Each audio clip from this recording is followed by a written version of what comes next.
ਸਤਿ ਸ਼੍ਰੀ ਅਕਾਲ। ਮੁੱਦਾ ਗਰਮ ਹੈ ਦੇਖਣ ਵਾਲੇ ਸਾਰੇ ਦਰਸ਼ਕਾਂ ਦਾ ਸਵਾਗਤ ਹੈ। ਮੈਂ ਹਾਂ ਗਗਨ ਬੇਦੀ। ਕਾਂਗਰਸ ਦੇ ਵਿੱਚ ਅੰਦਰੂਨੀ ਖਾਣਾ ਜੰਗੀ ਸਿਖਰ ਤੇ ਹੈ। ਸਵਾਲ ਵੱਡਾ ਇਹ ਉੱਠਦਾ ਹੈ ਕਿ ਇਸ ਤਰ੍ਹਾਂ ਦੀਆਂ ਚੀਜ਼ਾਂ ਦਾ ਆਮ ਲੋਕਾਂ ਨੂੰ ਫਾਇਦਾ ਕੀ ਹੁੰਦਾ ਹੈ, ਕਿਉਂਕਿ ਸਰਕਾਰਾਂ ਹਮੇਸ਼ਾ ਇਹ ਗੱਲ ਕਹੀ ਜਾਂਦੀਆਂ ਨੇ ਕਿ ਲੋਕਾਂ ਦੁਆਰਾ ਚੁਣੀਆਂ ਗਈਆਂ ਲੋਕਾਂ ਲਈ ਹੁੰਦੀਆਂ ਨੇ, ਲੋਕਾਂ ਦੇ ਵੈਲਫੇਅਰ ਲਈ ਹੁੰਦੀਆਂ ਨੇ। ਪਰ ਜਦੋਂ ਸਰਕਾਰਾਂ ਦੇ ਵਿੱਚ ਕੁਰਸੀ ਦੀ ਲੜਾਈ ਵੱਡੀ ਹੋ ਜਾਵੇ ਤਾਂ ਲੋਕਾਂ ਦੇ ਮੁੱਦੇ ਕਿੱਥੇ ਜਾਂਦੇ ਨੇ। तमाम ਇਹਨਾਂ ਗੱਲਾਂ ਦੇ ਉੱਤੇ ਗੱਲਬਾਤ ਕਰਾਂਗੇ। ਕਾਂਗਰਸ ਦੇ ਅੰਦਰੂਨੀ ਕਲੇਸ਼ ਦੇ ਸਿੱਟੇ ਕੀ ਨਿਕਲਣਗੇ, ਇਹਦੇ ਉੱਤੇ ਵੀ ਗੱਲਬਾਤ ਕਰਾਂਗੇ। तमाम ਤਰ੍ਹਾਂ ਦੀਆਂ ਚਰਚਾਵਾਂ ਨੇ ਜਿਹੜੀਆਂ ਉਹਨਾਂ ਦੇ ਉੱਤੋਂ ਕਦੋਂ ਵਿਰਾਮ ਲੱਗੇਗਾ, ਤਾਂ तमाम ਤਰ੍ਹਾਂ ਦੇ ਜਿਹੜੇ ਸਵਾਲ ਨੇ ਇਸ ਵੇਲੇ ਸ਼ਾਇਦ ਤੁਹਾਡੇ ਮਨਾਂ ਦੇ ਵਿੱਚ ਵੀ ਹੋਣਗੇ। ਸਾਡੇ ਨਾਲ ਮਾਹਰ ਜੁੜੇ ਹੋਏ ਨੇ, ਤਾਰੁਫ ਕਰਾ ਦਈਏ। ਪ੍ਰੋਫੈਸਰ PS ਭੋਗਲ ਨੇ, ਮਾਹਰ ਨੇ, ਪੋਲੀਟੀਕਲ ਅਫੇਅਰ ਔਰ ਵੱਖ-ਵੱਖ ਪੱਖਾਂ ਦੇ ਉੱਤੇ ਆਪਣੀ ਬਹੁਤ ਵਾਜਬ ਰਾਏ ਰੱਖਦੇ ਨੇ। ਇਸ ਤੋਂ ਇਲਾਵਾ ਸਾਡੇ ਨਾਲ ਪ੍ਰੋਫੈਸਰ ਕੁਲਦੀਪ ਸਿੰਘ ਕਲਸੀ ਮੌਜੂਦ ਰਹਿਣਗੇ। ਇਹ ਵੀ ਜਿਹੜੇ ਰਾਜਨੀਤਿਕ ਮਸਲੇ ਨੇ ਉਹਨਾਂ ਉੱਤੇ ਬੜੀ ਗੂੜੀ ਪਕੜ ਰੱਖਦੇ ਨੇ। ਸਵਾਗਤ ਕਰ ਲੈਂਦੇ ਹਾਂ ਭੋਗਲ ਸਾਹਿਬ। ਸਵਾਗਤ ਹੈ। ਕਲਸੀ ਜੀ ਤੁਹਾਡਾ ਵੀ ਸਵਾਗਤ ਹੈ। ਭੋਗਲ ਸਾਹਿਬ, ਪਹਿਲਾਂ ਇੱਕ ਸਵਾਲ ਤੁਹਾਡੇ ਤੋਂ ਲੈ ਲੈਂਦੇ ਹਾਂ ਕਿ ਕਹਿੰਦੇ ਸਰਕਾਰਾਂ ਨੇ ਜਿਹੜੀਆਂ ਲੋਕਾਂ ਦੇ ਵੱਲੋਂ ਚੁਣੀਆਂ ਜਾਂਦੀਆਂ ਨੇ, ਲੋਕਾਂ ਦੇ ਵੈਲਫੇਅਰ ਲਈ ਹੁੰਦੀਆਂ ਨੇ, ਪਰ ਜਿਵੇਂ ਕਾਂਗਰਸ ਦੇ ਵਿੱਚ ਜੋ ਕੁਝ ਚੱਲ ਰਿਹਾ ਇਸ ਵੇਲੇ, ਬਹੁਤ ਲੰਮਾ ਸਮਾਂ ਹੋ ਗਿਆ, ਕੈਪਟਨ ਵਰਸਸ ਸਿੱਧੂ ਹੋ ਜਾਂਦਾ, ਕਦੀ ਕਿਸ ਵਰਸਸ ਕਿਹੜਾ ਹੋ ਜਾਂਦਾ ਹੈ, ਕੇਂਦਰੀ ਕਮਾਨ ਵੀ ਇੰਟਰਵੀਨ ਕਰ ਲੈਂਦੀ ਹੈ। ਤਾਂ ਇਹਦਾ ਵੱਡਾ ਗੱਲ ਇਹ ਹੈ ਕਿ ਲੋਕਾਂ ਨੂੰ ਕੀ ਫਾਇਦਾ ਹੈ, ਲੋਕਾਂ ਨੂੰ ਇਹਨਾਂ ਚੀਜ਼ਾਂ ਦਾ ਕੀ ਮਿਲਣਾ ਹੈ ਤੇ ਲੋਕ ਮੁੱਦੇ ਕਿੱਥੇ ਰਹਿ ਗਏ। ਬੇਦੀ ਜੀ, ਤੁਸੀਂ ਜਿਹੜੀ ਗੱਲ ਕਹੀ ਕਿ ਸਰਕਾਰਾਂ ਲੋਕਾਂ ਦੁਆਰਾ ਚੁਣੀਆਂ ਜਾਂਦੀਆਂ ਤੇ ਲੋਕਾਂ ਵਾਸਤੇ ਚੁਣੀਆਂ ਜਾਂਦੀਆਂ, ਇਹ ਸਿਧਾਂਤਕ ਰੂਪ ਦੇ ਵਿੱਚ ਠੀਕ ਹੈ। ਕਿਸੇ ਵੀ ਲੋਕਤੰਤਰ 'ਚ ਅਸੀਂ ਕਹਿ ਦਿੰਦੇ ਹਾਂ, ਔਰ ਇਹੀ ਅਸੀਂ ਅਧਿਆਪਕ ਹੋਣ ਦੇ ਨਾਤੇ ਅਸੀਂ ਆਪਣੇ ਸਟੂਡੈਂਟਸ ਨਵੀਂ ਪੀੜ੍ਹੀ ਨੂੰ ਪੜ੍ਹਾਉਂਦੇ ਵੀ ਹਾਂ। ਪਰ ਸਾਡੀ ਜਿਹੜੀ ਡਿਵੈਲਪਿੰਗ ਡੈਮੋਕ੍ਰੇਸੀਜ਼ ਹੈ, ਜਿਹੜੀ ਸਾਡੇ ਡਿਵੈਲਪਿੰਗ ਕੰਟਰੀਜ਼ ਹੈ, ਜਿਨ੍ਹਾਂ ਨੂੰ ਕਿਸੇ ਵੇਲੇ ਥਰਡ ਵਰਲਡ ਕੰਟਰੀਜ਼ ਕਿਹਾ ਜਾਂਦਾ ਸੀ, ਜਿਹਦੇ ਸਾਡਾ ਦੇਸ਼ ਵੀ ਸ਼ਾਮਿਲ ਹੈ, ਉਹਨਾਂ ਦੇਸ਼ਾਂ ਦੇ ਵਿੱਚ ਅਜਿਹਾ ਨਹੀਂ ਹੈ। ਸਰਕਾਰਾਂ ਲੋਕਾਂ ਦੁਆਰਾ ਕਿਸ ਤਰ੍ਹਾਂ ਚੁਣੀਆਂ ਜਾਂਦੀਆਂ, ਉਹਨਾਂ ਨੂੰ ਕਿਸ ਤਰੀਕੇ ਨਾਲ ਭਰਮਾ ਕੇ ਵੋਟਾਂ ਲਈਆਂ ਜਾਂਦੀਆਂ, ਡਿਵਾਈਡ ਕਰਕੇ ਵੋਟਾਂ ਲਈਆਂ ਜਾਂਦੀਆਂ, ਚਾਹੇ ਉਹ ਧਰਮ ਦੇ ਨਾਂ ਤੇ ਹੋਣ, ਜਾਤੀ ਦੇ ਨਾਂ ਤੇ ਹੋਵੇ ਜਾਂ ਕਿਸੇ ਹੋਰ ਨਾਂ ਦੇ ਉੱਤੇ ਹੋਵੇ। ਫਿਰ ਉਹ ਪੋਲੀਟੀਕਲ ਪਾਰਟੀਜ਼ ਸੱਤਾ ਚਾਹੁੰਦੀਆਂ। ਉਹ ਪੋਲੀਟੀਕਲ ਪਾਰਟੀਜ਼ ਦੇ ਵਿੱਚ ਅੰਦਰੂਨੀ ਲੋਕਤੰਤਰ ਨਹੀਂ ਹੈ, ਚਾਹੇ ਉਹ ਬੀਜੇਪੀ ਦਾ ਦੇਖ ਲਓ, ਚਾਹੇ ਅਕਾਲੀ ਦਲ ਦੇਖ ਲਓ, ਕਾਂਗਰਸ ਦੇਖ ਲਓ, ਈਵਨ ਆਮ ਆਦਮੀ ਪਾਰਟੀ ਦੇਖ ਲਓ। ਫਿਰ ਉਹ ਖਾਸ ਹਿੱਤਾਂ ਦੀ ਪੂਰਤੀ ਵਾਸਤੇ ਉਹ ਸਰਕਾਰਾਂ ਜਿਹੜੀਆਂ ਹੈਗੀਆਂ ਕੰਮ ਕਰਦੀਆਂ ਰਹਿੰਦੀਆਂ। ਥੋੜਾ ਬਹੁਤਾ ਲੋਕਾਂ ਦਾ ਕੰਮ ਕਰ ਦਿੱਤਾ ਜਾਂਦਾ ਹੈ, ਉਹਨਾਂ ਦੇ ਕੋਈ ਜਿਹੜੇ ਛੋਟੇ-ਮੋਟੇ ਕੰਮ ਹੋ ਜਾਂਦੇ ਆ ਤੇ ਇਹ ਕਿਹਾ ਜਾਂਦਾ ਅਸੀਂ ਲੋਕਾਂ ਦੀ ਬੜੀ ਸੇਵਾ ਕਰ ਰਹੇ ਹਾਂ, ਅਸੀਂ ਸਾਡਾ ਮੈਨੀਫੈਸਟੋ ਲਾਗੂ ਕਰ ਰਹੇ ਹਾਂ। ਪਰ ਬੇਸਿਕਲੀ ਪਿਛਲੇ ਕਈ ਦਹਾਕਿਆਂ ਤੋਂ ਅਸੀਂ ਦੇਖ ਰਹੇ ਹਾਂ, ਨਾ ਸਿਰਫ ਸਾਡੇ ਕੇਂਦਰ ਦੇ ਵਿੱਚ ਔਰ ਡਿਫਰੈਂਟ ਸਟੇਟਸ ਦੇ ਵਿੱਚ ਵੀ, ਈਵਨ ਪੰਜਾਬ ਦੇ ਵਿੱਚ ਜਿਹੜੀਆਂ ਸਰਕਾਰਾਂ ਹੈ, ਉਹਨਾਂ ਦੀ ਲੋਕ ਪੱਖੀ ਪਰਫਾਰਮੈਂਸ ਜਿਹੜੀ ਹੈ ਬਹੁਤ ਹੀ ਮਾੜੀ ਰਹੀ ਹੈ। ਐਵੇਂ ਨਹੀਂ ਹੈ ਕਿ ਸੂਬਾ ਜਿਹੜਾ ਹੈ ਸਾਡਾ ਪੰਜਾਬ ਕਿੱਥੋਂ ਦਾ ਕਿੱਥੇ ਸਲਾਈਡ ਕਰ ਗਿਆ, ਡਾਊਨ ਸਲਾਈਡ ਹੋ ਗਿਆ, ਕਿੱਥੇ ਉਹਦਾ ਸਤਰ ਨਹੀਂ ਗਿਰ ਗਿਆ। ਉਹ ਇਸੇ ਕਰਕੇ ਹੈ ਕਿ ਉਹ ਜਿਹੜੀਆਂ ਸਰਕਾਰਾਂ, ਜਿਨ੍ਹਾਂ ਲੋਕਾਂ ਦੇ ਉੱਤੇ ਭਰੋਸਾ ਲੋਕਾਂ ਨੇ ਕੀਤਾ ਔਰ ਵੋਟਾਂ ਪਾਈਆਂ, ਉਹਨਾਂ ਨੂੰ ਸੱਤਾ 'ਚ ਲਿਆਂਦਾ, ਚਾਹੇ ਉਹ ਅਕਾਲੀ ਦਲ ਦੀ ਸਰਕਾਰ ਹੋਵੇ, ਚਾਹੇ ਕਾਂਗਰਸ ਦੀ ਹੋਵੇ, ਜਾਂ ਕੋਈ ਆਉਣ ਵਾਲੇ ਸਮੇਂ 'ਚ ਜਿੱਦਾਂ ਕਦੀ ਕਿਆਸ ਰਾਈ ਲਗਾਈ ਜਾਂਦੀ, ਕੋਈ ਤੀਸਰਾ ਬਦਲ, ਤਾਂ ਉਹਨਾਂ ਨੇ ਆਪਣਾ ਫਰਜ਼ ਪੂਰਾ ਨਹੀਂ ਕੀਤਾ। ਉਹਨਾਂ ਨੇ ਲੋਕਾਂ ਦੇ ਹਿੱਤਾਂ ਦਾ ਜਿਹੜਾ ਹੈ ਧਿਆਨ ਨਹੀਂ ਰੱਖਿਆ, ਕੁਝ ਵਿਸ਼ੇਸ਼ ਵਰਗਾਂ ਦਾ ਕੁਝ ਆਪਣਾ ਧਿਆਨ ਜ਼ਿਆਦਾ ਰੱਖਿਆ। ਔਰ ਹੁਣ ਦੂਸਰੀ ਗੱਲ ਜਿਹੜੀ ਕਹਿ ਰਹੇ ਹੋ ਕਿ ਕਾਂਗਰਸ ਦੇ ਵਿੱਚ ਜਿਹੜਾ ਕਲੇਸ਼ ਪਿਆ ਹੋਇਆ ਇਸ ਵੇਲੇ, ਔਰ ਉਹਦਾ ਜਿਹੜਾ ਲੋਕਾਂ ਨੂੰ ਕੀ ਫਾਇਦਾ ਹੋਣਾ, ਇਹ ਤਾਂ ਉਹਨਾਂ ਦਾ ਆਪਸੀ ਦੀ ਦੌੜ ਹੈ ਜਿਹੜੀ ਹਰ ਪਾਰਟੀ ਦੇ ਵਿੱਚ ਪੈਂਦੀ ਹੈ। ਇਸ ਵੇਲੇ ਕਾਂਗਰਸ ਪਈ ਹੋਈ ਹੈ ਕਿਉਂਕਿ ਕਾਂਗਰਸ ਸੱਤਾਧਾਰੀ ਦਲ ਹੈਗਾ ਪੰਜਾਬ ਦੇ ਵਿੱਚ, ਤੇ ਕੈਪਟਨ ਅਮਰਿੰਦਰ ਸਿੰਘ ਜਿਹੜੇ ਹੈ ਉਹ ਤਕਰੀਬਨ 80 ਸਾਲਾਂ ਦੇ ਹੋਣ ਨੂੰ ਫਿਰਦੇ ਹੈ, ਔਰ ਕਾਂਗਰਸ ਦੇ ਵਿੱਚ ਇਸ ਚੀਜ਼ ਦੇ ਵਾਸਤੇ ਕਿਆਸ ਰਾਈ ਲੱਗ ਰਹੀ ਹੈ ਕਿ ਕੈਪਟਨ ਇਸ ਵਾਰ ਵੀ ਮੌਕਾ ਦਿਓ, ਸੇਵਾ ਕਰਨੀ ਹੈ ਪੰਜਾਬ ਦੀ। ਕੈਪਟਨ ਅਮਰਿੰਦਰ ਸਿੰਘ ਹਰ ਵਾਰੀ ਕਹਿ ਦਿੰਦੇ ਮੇਰਾ ਆਖਰੀ ਇਲੈਕਸ਼ਨ ਹੈ, ਬਾਅਦ ਦੇ ਵਿੱਚ ਜਦੋਂ ਜਿੱਤ ਜਾਂਦੇ ਆ ਤੇ ਫਿਰ ਆ ਜਾਂਦੇ ਕਿ ਨਹੀਂ ਮੈਂ ਇੱਕ ਵਾਰੀ ਫੇਰ ਲੜਨਾ, ਮੈਂ ਅਜੇ ਚੰਗਾ ਭਲਾ ਮੈਂ ਲੋਕਾਂ ਦੀ ਸੇਵਾ ਕਰੂੰਗਾ। ਕਲਸੀ ਜੀ ਸਾਰੀਆਂ ਗੱਲਾਂ ਕਲੀਅਰ ਕਰ ਰਹੇ ਨੇ, ਭੋਗਲ ਸਾਹਿਬ ਨੇ ਵੀ ਕੀਤੀਆਂ। ਤੁਹਾਡੇ ਤੋਂ ਵੀ ਥੋੜਾ ਜਿਹਾ ਸਮਝਣਾ ਚਾਹਾਂਗੇ।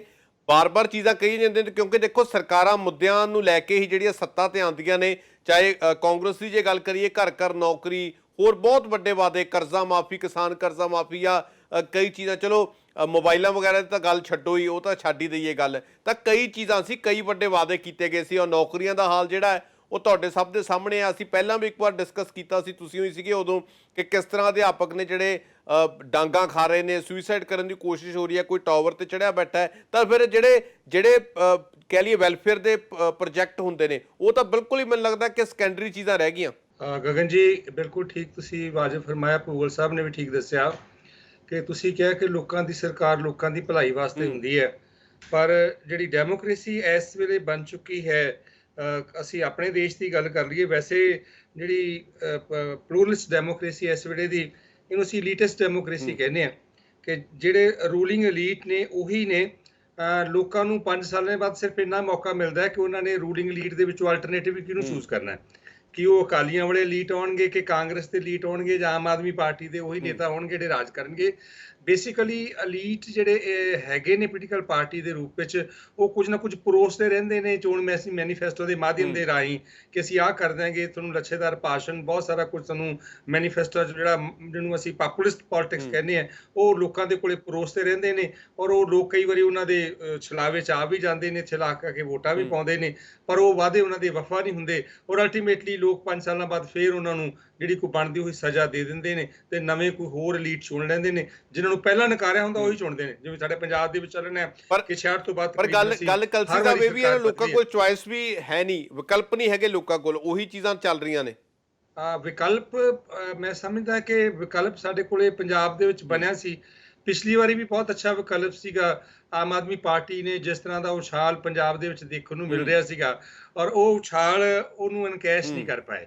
ਹਾਂ, ਹਾਲਾਂਕਿ ਹੁਣ ਮੰਨਦੇ ਨੇ ਕਿ ਅਸੀਂ ਬਹੁਤ ਗੰਭੀਰ ਗਲਤੀਆਂ ਕੀਤੀਆਂ 17 ਦੀ ਇਲੈਕਸ਼ਨ ਦੇ ਵਿੱਚ, ਨਹੀਂ ਤਾਂ ਸਾਡੀ ਸਰਕਾਰ ਬਣ ਜਾਣੀ ਸੀ। ਥਰਡ ਆਲਟਰਨੇਟਿਵ ਕੋਈ ਬਹੁਤਾ ਡਿਵੈਲਪ ਹੋਣ ਨਹੀਂ ਦਿੱਤਾ ਗਿਆ ਪੰਜਾਬ ਦੇ ਵਿੱਚ। ਮੌਕੇ ਸਾਡੇ ਕੋਲ ਬਣੇ ਸੀ, ਬਹੁਤ ਵੱਡਾ ਪਰ ਉਛਾਲ ਸੀ। ਮੈਨੂੰ ਲੱਗਦਾ ਲੋਕਾਂ ਦੇ ਵਿੱਚ ਆਪ ਮੁਹਾਰੇ ਆਮ ਆਦਮੀ ਪਾਰਟੀ ਦਾ ਸਮਰਥਨ ਵਧਿਆ ਸੀ, ਪਰ ਉਸ ਨੂੰ ਆਮ ਆਦਮੀ ਪਾਰਟੀ ਇਨਕੈਸ਼ ਨਹੀਂ। ਅੱਛਾ ਭੋਗਲ ਸਾਹਿਬ, ਜਿਵੇਂ ਹੁਣ ਕਾਂਗਰਸ ਦੇ ਵਿੱਚ ਜੋ ਚੀਜ਼ਾਂ ਚੱਲ ਰਹੀਆਂ ਨੇ, ਤੁਸੀਂ ਤਾਂ ਬਿਲਕੁਲ ਮੈਨੂੰ ਲੱਗਦਾ ਕਿ ਬਰੀਕ ਨਜ਼ਰ ਰੱਖਦੇ ਹੋ, ਤਾਂ ਜਿੰਨਾ ਸਮਾਂ ਹੋ ਗਿਆ, ਕਾਫੀ ਦੇਰ ਹੋ ਗਈ, ਕਿਉਂਕਿ ਸਿੱਧੂ ਵਰਸਸ ਕੈਪਟਨ ਸ਼ੁਰੂ ਹੋਇਆ ਤਾਂ ਉਸ ਤੋਂ ਬਾਅਦ ਪਹਿਲਾਂ ਪੰਜਾਬ ਦੇ ਵਿੱਚ ਬਹੁਤ ਮੰਥਨ ਚੱਲਦੇ ਗਏ, ਲੌਬੀਆਂ ਵੀ ਬਣੀਆਂ, ਉਸ ਤੋਂ ਬਾਅਦ ਕੇਂਦਰੀ ਕਮਾਨ ਨੇ ਵੀ ਇੰਟਰਵੀਨ ਕਰ ਲਿਆ, ਉੱਥੇ ਸਾਰੇ ਗਏ ਨੇ, ਕੇਂਦਰੀ ਦਰਬਾਰ ਦੇ ਵਿੱਚ ਮਿਲੇ ਨੇ, 3 ਮੈਂਬਰੀ ਕਮੇਟੀ ਬਣਾਤੀ। ਕਾਂਗਰਸ ਦੇ ਇਸ ਵੇਲੇ ਭੋਗਲ ਸਾਹਿਬ ਹਾਲਾਤ ਜੇ ਸਮਝਾਉਣੇ ਚਾਹੀਏ ਅਸੀਂ ਦਰਸ਼ਕਾਂ ਨੂੰ, ਕਿਵੇਂ ਦੇਖਦੇ ਹੋ ਕਾਂਗਰਸ ਦੇ ਵਿੱਚ ਇਸ ਵੇਲੇ ਜੋ ਕੁਝ ਚੱਲ ਰਿਹਾ ਹੈ, ਵਿਦਨ ਪਾਰਟੀ ਦੇ ਵਿੱਚ ਜੋ ਚੀਜ਼ਾਂ ਚੱਲ ਰਹੀਆਂ ਨੇ? ਔਰ ਅੱਜ ਦੇਖਣ ਨੂੰ ਮਿਲਿਆ ਕਿ ਬਹੁਤ ਸਾਰੇ ਜਿਹੜੇ ਨਾਰਾਜ਼ ਸੀਗੇ, ਕਿਉਂਕਿ ਇਹ ਇੱਕ ਚੀਜ਼ ਬਣੀ ਹੋਈ ਹੈ, ਕਹਿੰਦੇ ਕਿ ਪੋਲੀਟਿਕਸ ਦੇ ਵਿੱਚ ਕੋਈ ਨਾ ਤਾਂ ਪੱਕਾ ਦੋਸਤ ਹੈ ਨਾ ਪੱਕਾ ਮਿੱਤਰ ਹੈ। ਤਾਂ ਉਹੀ ਚੀਜ਼ਾਂ ਅੱਜ ਦੇਖਣ ਨੂੰ ਮਿਲੀਆਂ ਨੇ, ਜਿਵੇਂ ਦੀਆਂ ਫੋਟੋਆਂ ਸਾਹਮਣੇ ਆਈਆਂ, ਜਿਵੇਂ ਦੀਆਂ ਜੱਫੀਆਂ ਸਾਹਮਣੇ ਆਈਆਂ। ਬਿਲਕੁਲ ਤੁਸੀਂ ਸਹੀ ਕਹਿ ਰਹੇ ਹੋ। ਪੋਲਿਟਿਕਸ ਕੋ there are no permanent friends, no permanent enemies. ਲੋਕਾਂ ਨੇ ਕਿਹਾ ਕਿ ਹੁਣ ਬਦਲ ਆਉਣਾ ਚਾਹੀਦਾ ਹੈ। ਕੈਪਟਨ ਅਮਰਿੰਦਰ ਨੇ, ਉਹ ਕਾਂਗਰਸ ਦਾ ਚਿਹਰਾ ਸੀ, ਵੱਡੇ ਵੱਡੇ ਵਾਅਦੇ ਕੀਤੇ। ਕੁਛ ਉਹਨਾਂ 'ਚ ਇਮੋਸ਼ਨਲ ਇਸ਼ੂਜ਼ ਵੀ ਸੀਗੇ, ਕੁਛ ਰੀਅਲ ਇਸ਼ੂਜ਼ ਵੀ ਸੀਗੇ। ਇਮੋਸ਼ਨਲ ਇਸ਼ੂ ਤੋਂ ਭਾਵ ਜਿਹੜੇ ਧਾਰਮਿਕ ਇਸ਼ੂਜ਼ ਨੇ, ਜਿਸ ਤਰ੍ਹਾਂ ਗਾੜੀ ਵਾਲਾ ਜਾਂ ਹੋਰ ਜਿਹੜਾ ਹੈ, ਨਸ਼ਿਆਂ ਦਾ ਸੀਗਾ ਪੰਜਾਬ ਦੇ ਵਿੱਚ, ਬੇਰੁਜ਼ਗਾਰੀ ਦਾ ਇਸ਼ੂ ਸੀਗਾ ਪੰਜਾਬ 'ਚ, ਕਰਪਸ਼ਨ ਦਾ ਸਾਰੇ ਇਸ਼ੂ ਸੀਗੇ। ਲੇਕਿਨ ਕੈਪਟਨ ਅਮਰਿੰਦਰ ਸਿੰਘ ਸੱਤਾ ਤੇ ਆਉਣ ਤੋਂ ਬਾਅਦ ਗਾਇਬ ਹੋ ਗਏ। 18 ਐਡਵਾਈਜ਼ਰਸ ਦੀ ਜਿਹੜੀ ਇੱਕ ਲੋਟੂ ਟੋਲਾ ਲਿਆ ਕੇ ਬਿਠਾਤਾ ਗਿਆ, ਔਰ ਇੱਕ retired IAS officer Suresh Kumar ਨੂੰ ਲਿਆ ਕੇ ਸੱਤਾ ਕੀ ਆਪਣਾ ਜਿਹੜਾ ਹੈਗਾ। ਇੱਕ ਤੁਹਾਨੂੰ ਮੈਂ ਇੱਕ ਚੀਜ਼ ਲਈ ਇੱਥੇ ਰੋਕ ਰਿਹਾ ਭੋਗਲ ਸਾਹਿਬ, ਇਹ ਚੀਜ਼ ਬਾਰ-ਬਾਰ ਕਹੀ ਜਾਂਦੀ ਹੈ, ਖਾਸ ਤੌਰ ਤੇ ਕਾਂਗਰਸ ਦੇ ਵਿੱਚ। ਕਾਂਗਰਸ ਦੇ ਚਾਹੇ ਪ੍ਰਤਾਪ ਸਿੰਘ ਬਾਜਵਾ ਹੋਣ, ਉਹਨਾਂ ਨੇ ਵੀ ਇਹ ਗੱਲ ਕਹੀ ਸੀ, ਕਹਿੰਦੇ ਕਿ ਕਾਂਗਰਸ ਨੂੰ ਕੁਝ IAS ਚਲਾ ਰਹੇ ਨੇ, ਕੁਝ ਰਿਟਾਇਰਡ IAS ਚਲਾ ਰਹੇ ਨੇ, ਤੇ ਕੁਝ ਜਿਹੜੀ ਹੈ ਬਿਊਰੋਕ੍ਰੇਸੀ ਚਲਾ ਰਹੀ ਹੈ। ਇਹਦੇ ਬਾਰੇ ਵੀ ਥੋੜਾ ਜਿਹਾ ਚਾਨਣਾ ਪਾਇਓ। ਦੇਖੋ, ਮੈਂ ਉਹੀ ਕਹਿ ਰਿਹਾ, ਇਹਦੇ ਵਿੱਚ ਕੋਈ ਦੋ ਰਾਏ ਨਹੀਂ, ਕੋਈ ਅਤਕਥਨੀ ਨਹੀਂ। ਸਾਰੇ ਜਾਣਦੇ, ਸਾਰੇ ਕਾਂਗਰਸ ਦੇ ਮਿਨਿਸਟਰ, ਸਾਰੇ ਕਾਂਗਰਸ ਦੇ MLA ਪ੍ਰਾਈਵੇਟਲੀ ਉਹ ਜਿਹਨੂੰ ਪੰਜਾਬੀ ਕਹਿੰਦੇ ਚੀਕਾਂ ਮਾਰਦੇ ਨੇ ਕਿ ਹਰ ਕੰਮ ਦੇ ਲਈ ਸਾਨੂੰ ਜਿਹੜਾ ਹੈਗਾ ਉਹ ਸੁਰੇਸ਼ ਕੁਮਾਰ ਜਿਹੜਾ ਚੀਫ ਪ੍ਰਿੰਸੀਪਲ ਸੈਕਟਰੀ ਬਣਾਏ ਹੋਏ ਆ, ਉਹਨਾਂ ਦੇ ਕੋਲ ਜਾਣਾ ਪੈਂਦਾ। ਕੈਪਟਨ ਅਮਰਿੰਦਰ ਸਿੰਘ ਐਕਸੈਸਿਬਲ ਨਹੀਂ। ਕੈਪਟਨ ਅਮਰਿੰਦਰ ਸਿੰਘ ਦੇ ਬਾਰੇ ਜਿਹੜੀਆਂ ਤਰ੍ਹਾਂ ਦੀਆਂ ਕਹਾਣੀਆਂ ਹੁਣ ਤੱਕ ਚੱਲਦੀਆਂ ਰਹੀਆਂ, ਉਹਨਾਂ ਕੋਲ ਉਸ ਤਰ੍ਹਾਂ ਮਸ਼ਗੂਲੇ ਕਰਨ ਤੋਂ ਇਲਾਵਾ ਟਾਈਮ ਕਿੱਥੇ ਹੈਗਾ ਸੀ। ਸੋ ਉਹਨਾਂ ਨੇ ਸਰਕਾਰ ਜਿਹੜੀ ਹੈ ਇੱਕ ਕਿਸਮ ਦੀ ਆਊਟਸੋਰਸ ਕੀਤੀ ਹੋਈ ਸੀ ਇਹਨਾਂ ਅਫਸਰਾਂ ਦੇ ਕੋਲ, ਔਰ ਕਾਂਗਰਸ ਦੇ MLA, ਕਾਂਗਰਸ ਦੇ ਮਿਨਿਸਟਰ ਬਾਰ-ਬਾਰ ਦਿੱਲੀ ਜਾ ਕੇ ਜਾਂ ਪ੍ਰਾਈਵੇਟ ਸਰਕਲਸ ਦੇ ਵਿੱਚ ਇਸ ਚੀਜ਼ ਦਾ ਉਹਨਾਂ ਦੇ ਵਿੱਚ ਬੜਾ ਜ਼ਬਰਦਸਤ ਰੋਹ ਹੈ ਕਿ ਸਾਡਾ ਜਿਹੜਾ ਹੈਗਾ ਉਹ IAS ਅਫਸਰਾਂ ਦੇ ਜਿਹੜਾ ਹੈ ਬਿਊਰੋਕ੍ਰੇਸੀ ਦੇ ਸਾਰੇ ਛੱਡਿਆ ਹੋਇਆ, ਔਰ ਸਾਡੀ ਚੀਫ ਮਿਨਿਸਟਰ ਕੋਈ ਐਕਸੈਸਿਬਿਲਿਟੀ ਜਿਹੜੀ ਹੈਗੀ ਨਹੀਂ ਹੈ। ਇਹ ਸੱਚ ਹੈ ਜਿਹੜੀ ਹੈ। ਇਸ ਨੂੰ ਕੋਈ ਪਾਰਟੀ ਦਾ ਨੁਮਾਇੰਦਾ ਬੈਠ ਕੇ ਮੀਡੀਆ ਤੇ ਮੰਨੇ ਨਾ ਮੰਨੇ ਉਹ ਅਲੱਗ ਗੱਲ ਹੈ, ਲੇਕਿਨ ਇੱਕ ਬਹੁਤ ਬੜੀ ਸੱਚਾਈ ਹੈ ਜਿਹਨੂੰ ਸਾਡੇ ਲੋਕ ਜਾਣਦੇ ਹੈ, ਬਹੁਤ ਚੰਗੀ ਤਰ੍ਹਾਂ ਜਾਣਦੇ ਹੈ। ਸੋ ਕਾਂਗਰਸ ਵਿੱਚ ਜਿਹੜਾ ਹੈ ਉਹ ਇੱਕ ਕਿਸਮ ਦਾ ਇਸ ਵੇਲੇ ਕ੍ਰਾਈਸਿਸ ਪੈਦਾ ਹੋਇਆ ਹੈ। ਜਿਹੜੀ ਕੇਂਦਰੀ ਕਾਂਗਰਸ ਹੈ ਉਹਨੂੰ ਵੀ ਪਤਾ ਹੈਗਾ ਕਿ ਕੈਪਟਨ ਅਮਰਿੰਦਰ ਸਿੰਘ ਦੀ ਕਾਰਗੁਜ਼ਾਰੀ ਤਸੱਲੀ ਬਖਸ਼ ਨਹੀਂ ਹੈ। ਇਸੇ ਕਰਕੇ ਪਿੱਛੇ ਜਦੋਂ ਉਹਨਾਂ ਨੂੰ ਬੁਲਾਇਆ ਗਿਆ, ਉਹਨਾਂ ਨੂੰ ਕਿਹਾ ਗਿਆ ਕਿ ਤੁਸੀਂ ਦੱਸੋ ਆਪਣਾ ਮੈਨੀਫੈਸਟੋ ਕਿੱਥੇ ਇੰਪਲੀਮੈਂਟ ਹੋਇਆ, ਕੀ ਤੁਸੀਂ ਕੀਤਾ। ਸੋ ਉਹਨਾਂ ਨੂੰ ਪਤਾ ਹੈ ਕਿ ਕੈਪਟਨ ਅਮਰਿੰਦਰ ਸਿੰਘ ਦੀ ਅਗਵਾਈ ਦੇ ਵਿੱਚ ਚੋਣਾਂ ਲੜਨਾ ਸੌਖਾ ਨਹੀਂ ਹੈ ਇਸ ਵੇਲੇ, ਕਿਉਂਕਿ ਪੰਜਾਬ ਦੇ ਵਿੱਚ ਜਿਹੜਾ ਹੈਗਾ ਲਗਾਤਾਰ ਇੰਨੀ ਜਿਹੜੀ ਹੈ ਉਹ ਡਿਸਸੈਟਿਸਫੈਕਸ਼ਨ ਹੋਈ ਹੈ। ਖਾਸ ਤੌਰ ਤੇ ਕਿਸਾਨ ਮੋਰਚਾ ਲੱਗਣ ਤੋਂ ਬਾਅਦ ਪੰਜਾਬ 'ਚ ਬੜੀ ਤਰ੍ਹਾਂ ਦੀ ਜਿਹੜੀ ਹੈ ਪੋਲੀਟੀਕਲ ਅਫਰਾ ਤਫਰੀ ਫੈਲੀ ਹੋਈ ਹੈ, ਔਰ ਹਰ ਇੱਕ ਪੋਲੀਟੀਕਲ ਪਾਰਟੀ ਦਾ ਜਿਹੜਾ ਮੈਥਮੈਟਿਕਸ ਹੈ ਉਹ ਗਲਤ ਸਾਬਿਤ ਹੋ ਰਿਹਾ ਹੈ ਕਿ ਸਾਨੂੰ ਕੀ ਮਿਲ। ਹਰ ਪੋਲੀਟੀਕਲ ਪਾਰਟੀ ਚਿੰਤਿਤ ਹੈ। ਇਸ ਕਰਕੇ ਕਾਂਗਰਸ ਪਾਰਟੀ ਜਿਹੜੀ ਹੈਗੀ ਹੈ ਉਹ ਬਹੁਤ ਬੁਰੇ ਤਰ੍ਹਾਂ ਦੇ ਕ੍ਰਾਈਸਿਸ ਦੇ ਵਿੱਚ ਚੱਲੀ ਹੋਈ ਹੈ। ਉਹਨਾਂ ਨੂੰ ਇੱਕ ਲੈ ਦੇ ਕੇ ਇੱਕ ਚਿਹਰਾ ਨਜ਼ਰ ਆਉਂਦਾ ਸੀ, ਨਵਜੋਤ ਸਿੰਘ ਸਿੱਧੂ, ਜਿਹੜਾ ਉਹਨਾਂ ਨੂੰ ਲੱਗਦਾ ਸੀ ਕਿ ਕਾਫੀ ਉਹਨਾਂ ਦਾ ਅਜੇ ਪਪੂਲੈਰਿਟੀ ਹੈ, ਲੋਕਾਂ ਦੇ ਵਿੱਚ ਉਹਨਾਂ ਦੀ ਐਕਸੈਪਟੇਬਿਲਿਟੀ ਹੈ, ਸ਼ਾਇਦ ਕੁਝ ਹੱਦ ਤੱਕ ਹੈ ਵੀ। ਜਿਵੇਂ ਹੁਣ ਜਿਵੇਂ ਤੁਸੀਂ ਗੱਲ ਕਹਿ ਰਹੇ ਹੋ ਤਾਂ ਫਿਰ ਇਹ ਵੀ ਇੱਕ ਗੱਲ ਪੱਕੀ ਹੈ ਕਿ ਰਾਜਨੀਤਿਕ ਪਾਰਟੀਆਂ ਲਈ ਸਭ ਤੋਂ ਵੱਡੀ ਗੇਮ ਇਹੀ ਹੈ ਕਿ ਚੋਣਾਂ ਜਿੱਤੀਆਂ ਕਿਵੇਂ ਜਾਣ, 5 ਸਾਲ ਅਗਲੇ ਕਿਵੇਂ ਰਾਜ ਕੀਤਾ ਜਾਵੇ। ਤਾਂ ਇਹੀ ਚੀਜ਼ ਹੈ। ਜੇ ਸਿੱਧੂ ਦੇ ਵਿੱਚ ਉਹ ਚੀਜ਼ਾਂ ਨਜ਼ਰ ਆਈਆਂ ਨੇ ਤਾਂ ਉਹਨਾਂ ਨੂੰ ਲੱਗਿਆ ਕਿ ਸਿੱਧੂ ਤੇ ਉੱਤੇ ਦਾ ਖੇਡਣਾ ਚਾਹੀਦਾ, ਸੈਂਟਰ ਫਰੇਮ ਦੇ ਵਿੱਚ ਲੈਣਾ ਚਾਹੀਦਾ ਹੈ। ਗਗਨ ਜੀ, ਬਹੁਤ ਸੋਹਣੀ ਤੁਸੀਂ ਗੱਲ ਕੀਤੀ। ਰਾਜਨੀਤਿਕ ਪਾਰਟੀਆਂ ਦਾ ਇਸ ਵੇਲੇ, ਚਾਹੇ ਉਹ ਕੇਂਦਰੀ ਹੋਣ ਚਾਹੇ ਰਾਜਾਂ 'ਚ ਹੋਣ, ਉਹਨਾਂ ਨੂੰ ਇਹ ਹੁੰਦਾ ਹੈ ਕਿ ਅਸੀਂ ਕੋਈ ਹੜਬਾ ਵਰਤ ਕੇ ਸੱਤਾ ਦੇ ਵਿੱਚ ਆ ਜਾਈਏ। ਉਹ ਕੁਛ ਵੀ ਕਰ ਸਕਦੀਆਂ। ਉਹਨਾਂ ਲਈ ਦੇਸ਼ ਦਾ ਸੰਵਿਧਾਨ, ਦੇਸ਼ ਦੇ ਲੋਕ, ਦੇਸ਼ ਦੀਆਂ ਕਦਰਾਂ ਕੀਮਤਾਂ, ਉਹਦੇ ਕੋਈ ਮਾਇਨੇ ਨਹੀਂ ਰਹਿ ਗਏ ਇਸ ਵੇਲੇ। ਔਰ ਹਰ ਛੋਟੀ ਇਸ਼ੂ ਦੇ ਉੱਤੇ, ਜਿਸ ਤਰ੍ਹਾਂ ਅੱਜ ਕੱਲ੍ਹ ਮੈਂ ਦੇਖਦਾ, ਖੁਦ ਮੈਂ ਵੀ ਕਈ ਵਾਰੀ ਕਈ ਚੈਨਲਸ ਦੇ ਉੱਤੇ ਬੈਠਦਾ, ਜਿਸ ਤਰੀਕੇ ਨਾਲ ਜਿਹੜਾ ਹੈ ਮੈਨੂੰ ਸ਼ਬਦ ਜਿਹੜਾ ਨਹੀਂ ਢੁਕਵਾਂ ਸਭ ਨਜ਼ਰ ਆ ਰਿਹਾ, ਜਿਸ ਤਰ੍ਹਾਂ ਕੁਕੜਾਂ ਵਾਂਗ ਰਾਜਨੀਤਿਕ ਪਾਰਟੀਆਂ ਦੇ ਜਿਹੜੇ ਨੁਮਾਇੰਦੇ ਆਪਸ ਵਿੱਚ ਲੜਦੇ ਨੇ, ਕਾਵਾਂ ਰੌਲੀ ਪੈ ਜਾਂਦੀ ਹੈ। ਮਤਲਬ ਉਹ ਇਸ ਚੀਜ਼ ਨੂੰ ਜ਼ਾਹਿਰ ਕਰਦਾ ਹੈ ਕਿ ਜਿਸ ਤਰ੍ਹਾਂ ਮਤਲਬ ਇੱਕ ਲੁੱਟ ਪਈ ਹੋਈ ਹੈ ਤੇ ਅਸੀਂ ਜਿੱਦਾਂ ਜੋ ਚੀਜ਼ ਚਾਹੀਦੀ ਇੱਕ ਦੂਜੇ ਨੂੰ, ਕਿਸੇ ਨੂੰ ਖਰਾਬ ਕਰ ਲਈਏ, ਦੂਸਰੇ ਕਿਸੇ ਦੇ ਕੱਪੜੇ ਜਿੰਨੇ ਪਾੜ ਸਕਦੇ ਪਾੜ ਲਈਏ ਔਰ ਆਪਣਾ ਪੁਆਇੰਟ ਕਰ ਲਈਏ ਔਰ ਸੱਤਾ ਦੇ ਵਿੱਚ ਆ ਜਾਈਏ। ਇਹ ਬੜੀ ਤਰਾਸ ਦੀ, ਬੜੀ ਹੀ ਜਿਹੜੀ ਹੈ ਗੰਭੀਰ ਸਥਿਤੀ ਬਣੀ ਹੋਈ ਹੈ ਔਰ ਬੜੀ ਚਿੰਤਾਜਨਕ ਸਥਿਤੀ ਹੈ ਕਿ ਸਾਡਾ ਦੇਸ਼ ਜਿਹੜਾ ਹੈ ਉਹ ਕਿਹਨਾਂ ਲੋਕਾਂ ਦੇ ਹੱਥ 'ਚ ਪੈ ਗਿਆ ਔਰ ਕਿੱਧਰ ਨੂੰ ਜਾਊਗਾ। ਅਸੀਂ ਕੀ ਜਿਹੜਾ ਹੈ 70-75 ਸਾਲ ਪਹਿਲਾਂ ਜਿਹੜੀ ਆਜ਼ਾਦੀ ਦੀ ਲੜਾਈ ਲੜੀ ਸੀ, ਕਿਹੜੇ ਆਈਡੀਅਲ ਸੀਗੇ ਸਾਡੇ ਜਿਹੜੇ ਉਸ ਵੇਲੇ ਨੈਸ਼ਨਲਿਸਟ ਲੀਡਰ ਸੀ, ਔਰ ਹੁਣ ਅਸੀਂ ਕਿੱਥੇ ਖੜੇ ਹਾਂ। ਕਾਂਗਰਸ ਵਾਲੇ ਕਹਿੰਦੇ ਇੱਕ ਅਸੀਂ ਦਲਿਤ ਡਿਪਟੀ ਸੀਐਮ ਬਣਾ ਦੇਾਂਗੇ, ਇੱਕ ਅਸੀਂ ਹਿੰਦੂ ਡਿਪਟੀ ਸੀਐਮ ਬਣਾ ਦੇਾਂਗੇ। ਉਹ ਭਾਈ ਇਹ ਸੈਕੂਲਰ ਕੰਟਰੀ ਹੈ। ਸਾਡੇ ਨੇਤਾਵਾਂ ਦਾ ਜ਼ੋਰ ਲੱਗਿਆ ਰਿਹਾ ਕਿ ਇਹ ਸਾਰਾ ਜਾਤ ਪਾਤ ਧਰਮ ਸਾਰਾ ਜਿਹੜਾ ਹੈਗਾ ਇਹਨੂੰ ਹਟਾ ਕੇ ਇੱਥੇ ਸਿਰਫ ਲਿਆਂਦੇ ਤੇ ਕਿਹੋ ਜਿਹੀ ਜਾ ਰਹੀ ਹੈ। ਬਿਲਕੁਲ। ਸੋ ਇਹ ਬਹੁਤ ਚਿੰਤਾ ਦਾ ਵਿਸ਼ਾ ਹੈ, ਬਹੁਤ ਚਿੰਤਾ ਦਾ ਵਿਸ਼ਾ। ਇਹਦੇ ਪਿੱਛੇ ਉਹੀ ਗੱਲ ਹੈ ਤੁਸੀਂ ਕਹਿੰਦੇ ਆ ਕਿ ਕੁਝ ਹੋ ਜਾਏ, ਦੇਸ਼ ਰਵੇ ਨਾ ਰਵੇ ਇੱਥੇ, ਲੇਕਿਨ ਸਾਡੀ ਜਿਹੜੀ ਪੋਲੀਟੀਕਲ ਪਾਵਰ ਜਿਹੜੀ ਹੈ ਉਹ ਅਸੀਂ ਸੱਤਾ 'ਚ ਆ ਜਾਈਏ ਔਰ ਆ ਕੇ ਫਿਰ ਹੈਗਾ ਉਹ ਜਿਹੜੀ ਲੁੱਟਮਾਰ ਕੀਤੀ ਹੋਈ ਹੈ ਪਹਿਲਾਂ, ਆਪਣੇ ਜਿਹੜੇ ਜ਼ਾਤੀ ਬਿਜ਼ਨਸ ਚਲਾਏ ਹੋਏ ਆ ਜਾਂ ਹੋਰ ਜਿਹੜੇ ਐਸ਼ ਪ੍ਰਸਤੀ ਹੈ, ਜਿਹੜਾ ਸਟੇਟ ਦੇ ਐਕਸਪੈਂਸ ਤੇ ਇਹ ਲੋਕ ਜਿਹੜੇ ਇਲੀਟ ਕਲਾਸ ਜਿਹੜੀ ਹੈਗੀ ਉਹ ਚੱਲ ਰਹੀ, ਉਹਨੂੰ ਅਸੀਂ ਮੇਨਟੇਨ ਰੱਖੀਏ। ਸਾਰਾ ਸਪਸ਼ਟ ਦੇ ਵਿੱਚ ਬੇਸ਼ਰਮੀ ਨਾਲ ਚੱਲ ਰਿਹਾ ਹੈਗਾ। ਮੈਨੂੰ ਕਹਿਣ 'ਚ ਕੋਈ ਠੀਕ ਹੈ। ਅੱਛਾ ਕਲਸੀ ਸਾਹਿਬ, ਜਿਵੇਂ ਪਹਿਲਾਂ ਆਪਾਂ ਗੱਲ ਕੀਤੀ ਹੈ, ਸਰਕਾਰਾਂ ਦਾ ਕੰਮ ਤਾਂ ਦੇਖੋ ਲੋਕਾਂ ਦੇ ਭਲਾ ਕਰਨਾ ਹੁੰਦਾ, ਜੇ ਆਪਾਂ ਬਿਲਕੁਲ ਇਹਨੂੰ ਸਿੰਪਲ ਤਰੀਕੇ ਨਾਲ ਕਹੀਏ, ਵਿਕਾਸ ਕਰਨਾ ਹੁੰਦਾ, ਜਿਹੜੀਆਂ ਰੋਜ਼ਗਾਰ ਦੇ ਸਾਧਨ ਪੈਦਾ ਕਰਨੇ ਹੁੰਦੇ ਨੇ। ਪਰ ਜਿਵੇਂ ਹੁਣ ਕਾਂਗਰਸ ਦੇ ਵਿੱਚ ਜੋ ਚੀਜ਼ਾਂ ਆਈਆਂ, ਜਿਹੜਾ ਹੁਣ ਸਮਾਂ ਚੱਲ ਰਿਹਾ, ਗੱਲ ਤਾਂ ਇਹ ਸੀ ਕਿ ਲੋਕਾਂ ਨੂੰ ਜਵਾਬ ਦੇਣਾ ਸੀ ਕਿ ਅਸੀਂ ਜਿਹੜੇ 4 ਸਾਲ ਤੋਂ ਉੱਤਲਾ ਸਮਾਂ ਹੋ ਗਿਆ, ਅਸੀਂ ਕਿਹੜੇ ਵਾਅਦੇ ਪੂਰੇ ਕਰਤੇ, ਕੀ ਸਾਡਾ ਰਹਿ ਗਿਆ, ਅਸੀਂ ਕਿੱਦਾਂ ਪੂਰਾ ਕਰਾਂਗੇ। ਪਰ ਹਾਈਪ ਇੰਨੀ ਕ੍ਰੀਏਟ ਕਰ ਦਿੱਤੀ ਗਈ, ਜਿਹੜਾ ਆਪਸ 'ਚ ਪਾਰਟੀ ਦੇ ਵਿੱਚ ਰੌਲਾ ਰੱਪਾ ਚੱਲ ਰਿਹਾ। ਹੁਣ ਲੋਕਾਂ ਦੇ ਵਿੱਚ ਵੀ ਇਹੀ ਚਰਚਾ, ਲੋਕਾਂ ਨੂੰ ਇਹ ਲੋਕਾਂ ਦੇ ਖਿਆਲ 'ਚੋਂ ਚੀਜ਼ਾਂ ਕੱਢਤੀਆਂ ਕਿ ਰੋਜ਼ਗਾਰ ਕਿੰਨਾ ਦਿੱਤਾ, ਕਿੰਨੇ ਦਿਨਾਂ ਦਾ ਨੌਜਵਾਨ ਟੈਂਕੀ ਦੇ ਉੱਤੇ ਚੜਿਆ ਹੋਇਆ, ਟਾਵਰਾਂ ਤੇ ਨੌਜਵਾਨ ਚੜੇ ਨੇ, ਕਿੰਨੇ ਲੋਕਾਂ ਨੂੰ ਰੋਜ਼ਗਾਰ ਨਹੀਂ ਮਿਲੇ, ਹੈ ਨਾ। ਤਾਂ ਹੁਣ ਲੋਕਾਂ ਦੇ ਵਿੱਚ ਵੀ ਇਹੀ ਚੀਜ਼ ਹੈ ਕਿ ਕੀ ਨਵਜੋਤ ਸਿੰਘ ਸਿੱਧੂ ਜੇ ਪ੍ਰਧਾਨ ਬਣ ਜਾਂਦੇ ਨੇ ਤਾਂ ਉਹ ਕੈਪਟਨ ਅਮਰਿੰਦਰ ਸਿੰਘ ਦੇ ਨਾਲ ਇੱਕ ਫਰੇਮ ਦੇ ਵਿੱਚ ਆ ਜਾਣਗੇ। ਤਾਂ ਇਹ ਵੀ ਇੱਕ ਮੈਨੂੰ ਲੱਗਦਾ ਕਿ ਇੱਕ ਤਰ੍ਹਾਂ ਦੇ ਨਾਲ ਇੱਕ ਗੇਮ ਹੀ ਕ੍ਰੀਏਟ ਕਰ ਦਿੱਤੀ ਗਈ ਹੈ। ਗਗਨ ਜੀ, ਜਿੰਨਾ ਕਿ ਮੈਂ ਇਸ ਗੱਲ ਨੂੰ ਅੰਡਰਸਟੈਂਡ ਕਰਦਾ ਹਾਂ, ਬੇਸਿਕਲੀ ਇਹ ਆਉਣ ਵਾਲੇ ਮੁੱਖ ਮੰਤਰੀ ਦੀ ਲੜਾਈ ਹੈ, ਕਿਉਂਕਿ ਕਾਂਗਰਸ ਨੂੰ ਲੱਗਦਾ ਕਿ ਆਉਂਦੀ ਇਲੈਕਸ਼ਨ ਜਿਹੜੀ ਅਸੀਂ ਜਿੱਤ ਜਾਵਾਂਗੇ। ਔਰ ਇਸ ਵੇਲੇ ਤੱਕ ਜਦੋਂ ਤੱਕ ਅੰਦਰੂਨੀ ਲੜਾਈ ਬਾਹਰ ਨਹੀਂ ਆਈ ਸੀ ਤਾਂ ਲਗਭਗ ਹਾਲਾਤ ਇਸ ਤਰ੍ਹਾਂ ਦੇ ਸੀਗੇ ਕਿ ਲੱਗਦਾ ਸੀ ਕਿ ਦੁਬਾਰਾ ਰਿਪੀਟ ਕਰ ਸਕਦੀ ਹੈ ਕਾਂਗਰਸ, ਚਾਹੇ ਉਹਨੇ ਪਰਫਾਰਮ ਨਹੀਂ ਕੀਤਾ। ਕਾਂਗਰਸ ਦੀ ਕਾਰਗੁਜ਼ਾਰੀ ਜ਼ੀਰੋ ਰਹੀ। ਕੈਪਟਨ ਨੇ ਪਿਛਲੀ 17 ਚ ਮੁੱਖ ਮੰਤਰੀ ਬਣੇ ਨੇ, ਇਹੀ ਕਹਿ ਕੇ ਬਣੇ ਸੀ ਕਿ ਮੇਰੀ ਆਖਰੀ ਇਲੈਕਸ਼ਨ ਹੈ। ਦੈਟ ਮੀਨਸ ਕਿ ਮੈਂ ਆਉਂਦੇ ਵਾਰੀ ਨਾ ਇਲੈਕਸ਼ਨ ਲੜਨੀ ਤੇ ਨਾ ਹੀ ਮੁੱਖ ਮੰਤਰੀ ਬਣਨਾ।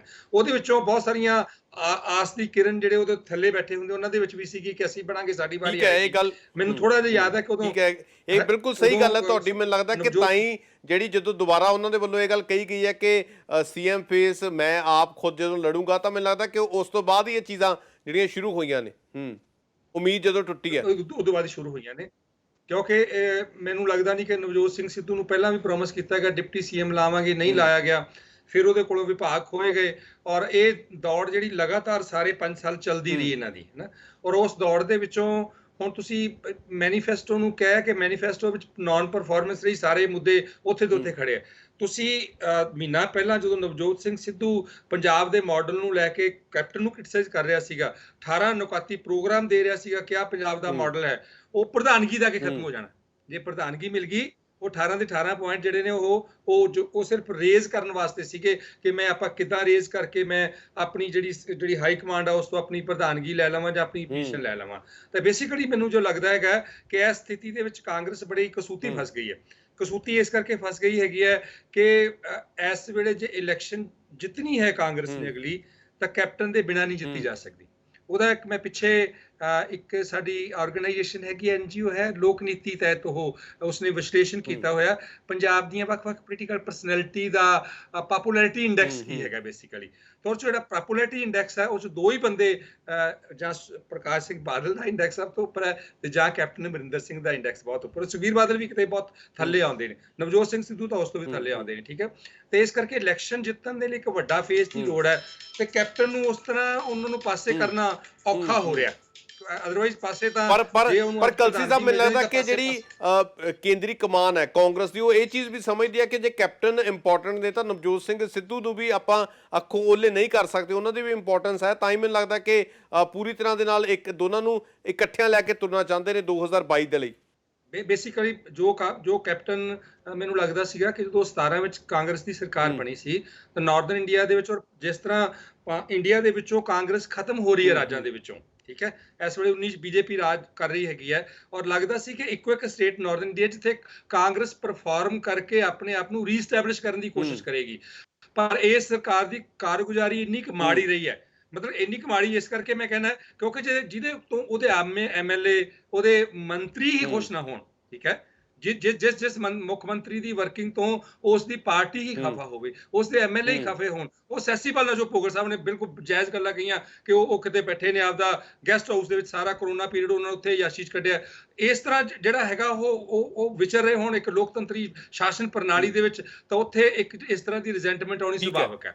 ਅਜਿਹੇ ਬੰਦੇ ਨੂੰ ਦੁਬਾਰਾ ਮੁੱਖ ਮੰਤਰੀ ਬਣਾਉਣਾ, ਮੈਨੂੰ ਨਹੀਂ ਲੱਗਦਾ। ਕਾਂਗਰਸ ਦੇ ਬਹੁਤ ਸੀਨੀਅਰ ਲੀਡਰ ਬੈਠੇ ਨੇ, ਉਹ ਸੀਨੀਅਰ ਲੀਡਰਾਂ ਨੂੰ ਜਿਸ ਤਰ੍ਹਾਂ ਇਗਨੋਰ ਕੀਤਾ ਗਿਆ ਹੈਗਾ, ਜਿਸ ਤਰ੍ਹਾਂ ਇਹ ਨਵਜੋਤ ਸਿੰਘ ਸਿੱਧੂ ਨੂੰ ਇਗਨੋਰ ਕੀਤਾ ਗਿਆ, ਤਾਂ ਇਹ ਚੀਜ਼ਾਂ ਆਉਣੀਆਂ ਹੀ ਆਉਣੀਆਂ ਸੀਗੀਆਂ, ਸੁਭਾਵਿਕ ਸੀਗੀਆਂ, ਔਰ ਆਈਆਂ ਨੇ। ਔਰ ਇਸ ਨੂੰ ਕਿਵੇਂ ਇਹ ਮੈਨੂੰ ਲੱਗਦਾ ਨਹੀਂ ਕਿ ਇਹ ਬਹੁਤ ਸੁਖਾੜੀਆਂ ਨਿਬੜ ਜਾਣਗੀਆਂ, ਕਿਉਂਕਿ ਕੈਪਟਨ ਵੀ ਜਿਸ ਤਰ੍ਹਾਂ ਦੀ ਚਿੱਠੀ ਲਿਖੀ ਹੈ ਸੋਨੀਆ ਨੂੰ, ਜੋ ਸੁਣਿਆ ਜਾ ਰਿਹਾ ਕਿ ਤਿੰਨ ਪੰਨਿਆਂ ਦੀ, ਕਲਸੀ ਸਾਹਿਬ 3 ਪੰਨਿਆਂ ਦੀ ਚਿੱਠੀ ਲਿਖੀ ਹੈ ਔਰ ਸਿੱਧੇ ਤੌਰ ਤੇ ਇਹ ਚੀਜ਼ ਕਹੀ ਹੈ ਉਹਨਾਂ ਨੇ, ਸਿੱਧੇ ਇੰਟਰਫੇਅਰ ਕਰ ਰਹੇ ਹੋ ਤੁਸੀਂ ਸਾਡੇ ਮਾਮਲੇ, ਠੀਕ ਹੈ ਨਾ। ਦੈਟ ਮੀਨਸ ਕਿ ਕੈਪਟਨ ਹੀ ਪੰਜਾਬ ਦੇ ਵਿੱਚ ਕਾਂਗਰਸ ਹੋ ਗਿਆ, ਬਾਕੀ ਹਾਈ ਕਮਾਂਡ ਦਾ ਕੋਈ ਉਹਦੇ ਲਾਗਾ ਦੋਗਾ ਨਹੀਂ ਹੈ, ਜਾਂ ਪਾਰਟੀ ਦਾ ਆਪਣਾ ਫਰੇਮਵਰਕ ਹੈ ਉਹਦਾ ਕੋਈ ਲਾਗਾ ਦੀਗਾ ਨਹੀਂ। ਕੈਪਟਨ ਹੀ ਆਪਣੇ ਆਪ 'ਚ ਇਕੱਲਾ ਹੋ ਗਿਆ ਕਿ ਤੁਸੀਂ ਪੰਜਾਬ ਮਾਮਲੇ ਜਿਹੜੇ ਰੱਖ ਰਹੇ ਹੋ। ਤਾਂ ਇਸ ਤਰ੍ਹਾਂ ਲੱਗਦਾ ਇਹ 'ਚੋਂ ਕੋਈ ਰਿਐਕਸ਼ਨ ਆਏਗਾ, ਠੀਕ ਹੈ। ਰਿਐਕਸ਼ਨ ਜੇ ਤਾਂ ਹੁੰਦਾ ਹੈ ਸ਼ੁਰੂ ਦਾ ਦੌਰ, ਫਿਰ ਤਾਂ ਸ਼ੁਰੂ ਵਿੱਚ ਵੀ ਕਦੇ ਸੁਣਿਆ ਜਾਂਦਾ ਸੀਗਾ ਜਦੋਂ ਇਹ ਲੜਾਈ ਚੱਲੀ ਸੀ ਵੀ ਕੈਪਟਨ ਆਪਣੀ ਵੱਖਰੀ ਪੋਲੀਟੀਕਲ ਪਾਰਟੀ ਬਣਾ ਸਕਦਾ ਹੈ, ਕਾਂਗਰਸ ਤੋਂ ਵੱਖ ਹੋ ਸਕਦਾ ਹੈ। ਹੁਣ ਉਹ ਮੈਨੂੰ ਲੱਗਦਾ ਦੌਰ ਨਹੀਂ ਹੈ, ਕਿਉਂਕਿ ਸਮਾਂ ਬਹੁਤ ਥੋੜਾ ਰਹਿ ਗਿਆ ਇਲੈਕਸ਼ਨ ਦੇ ਵਿੱਚ।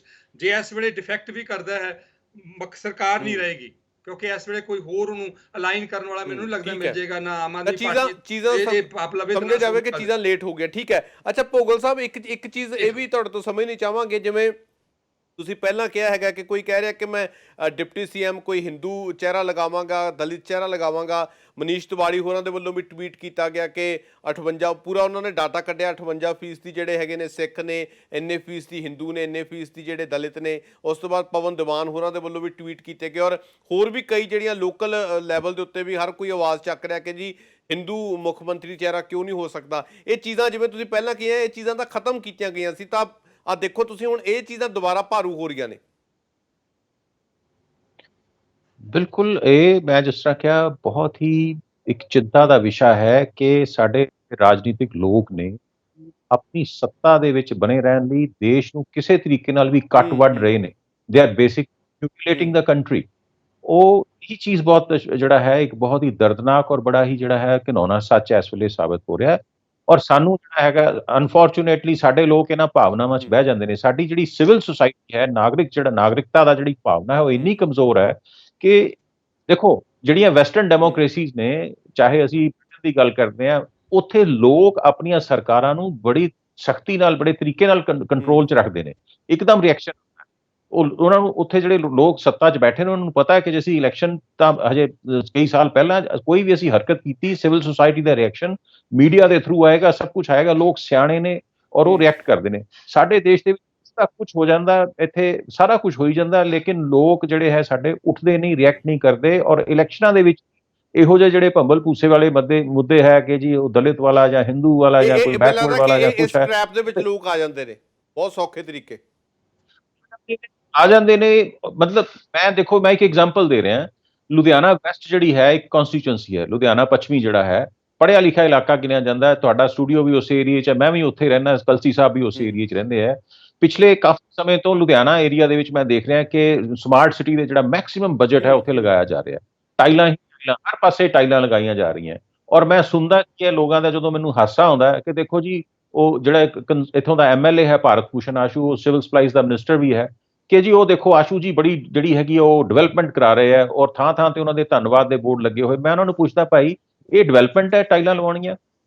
ਇਹ ਇੱਕ ਮਿਨਿਸਟਰ ਦਾ ਕੰਮ ਹੈ? ਇਹ ਤਾਂ ਇੰਪਰੂਵਮੈਂਟ ਟਰਸਟ ਦਾ ਜਾਂ ਇੱਕ ਲੋਕਲ ਮਿਊਨਿਸਪਲ ਕਾਰਪੋਰੇਸ਼ਨ ਦਾ ਕੰਮ ਹੈ, ਉਹਨਾਂ ਦੇ ਐਸਡੀਓ ਲੈਵਲ ਦੇ ਬੰਦੇ ਦਾ ਕੰਮ ਹੈ ਕਿ ਆ ਕੇ ਜਿਹੜਾ ਕੰਮ ਠੀਕ ਕਰਾਵੇ। ਉਹ ਮਿਨਿਸਟਰ ਕਰਾਏਗਾ ਕਿ ਕੌਣ ਕਰਾਏਗਾ? ਮਤਲਬ ਸਾਡੇ ਲੋਕ ਭਾਵਨਾਵਾਂ ਦੇ ਵਿੱਚ ਬਹਿ ਜਾਂਦੇ ਆ। ਸੋ ਇਹ ਭਾਵਨਾ, ਔਰ ਇਹ ਇਸ ਕਰਕੇ ਹੈ ਕਿਉਂਕਿ ਸਾਡੇ ਉਹਨਾਂ ਦੀ ਜਿਹੜੀ ਗਰੂਮਿੰਗ ਹੈ, ਜਿਹੜੀ ਐਜ਼ ਸਿਵਲ ਸਿਟੀਜ਼ਨਸ, ਉਹ ਨਹੀਂ ਹੈਗੀ। ਉਹ ਸੱਚ ਔਰ ਝੂਠ ਨੂੰ ਝੂਠ ਜਿਹੜਾ ਕਹਿਣ ਦੀ ਉਹ ਜਿਹੜੀ ਜੁਰਤ ਨਹੀਂ ਹੈ।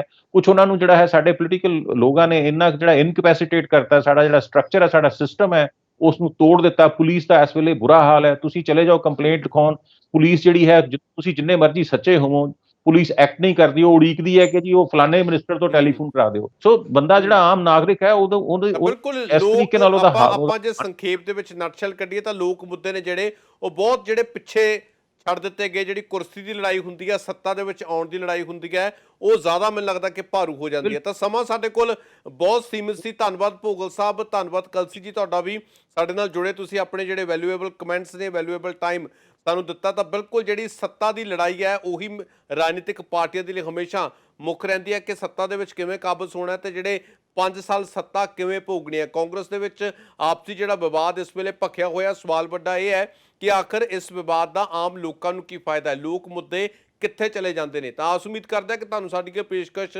ਪਸੰਦ ਆਈ ਹੋਵੇਗੀ। ਲਗਾਤਾਰ ਬਣੇ ਰਹੋ ਤੁਸੀਂ ਫਾਸਟ ਵੇ ਨਿਊਜ਼ ਦੇ ਨਾਲ। ਧੰਨਵਾਦ।